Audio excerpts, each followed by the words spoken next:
Kia ora tēnā koe, Fi Jamieson-Folland, the lifestyle aligner with. Is it so hard to focus? Really?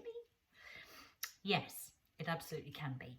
And I know I'm not speaking for just myself here, although I'm always pleased to hear from you. So if you have any thoughts and insights on this, then I'm always very pleased to hear from you. But it's really interesting. There's some, quite surprising research that's been popping up, and you'll see that in the, I've given what's it called, a reference for that research in the written version of this. So if you'd like to check that out, I really recommend that you do, because it did surprise me actually.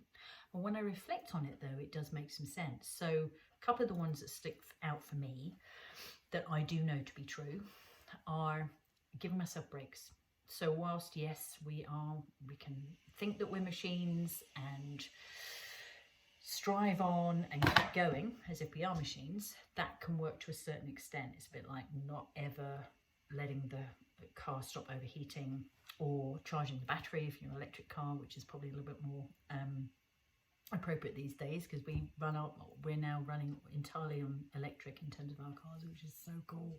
It's been a goal of ours for a while, so it's awesome to have achieved that or reached that so far. Next step is to get the solar power in so that we can support those and be independent with our power.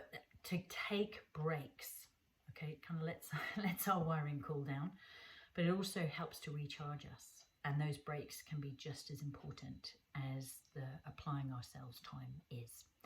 Another one is to let our minds wander a bit. So obviously if we've got a set amount of time to get something done, it might be more in those break times, but allowing space in maybe even in between tasks. If we've got a block of time, we're going to do one thing and then we're going to go on to the next thing, allowing a little bit of our mind mucking around in space time.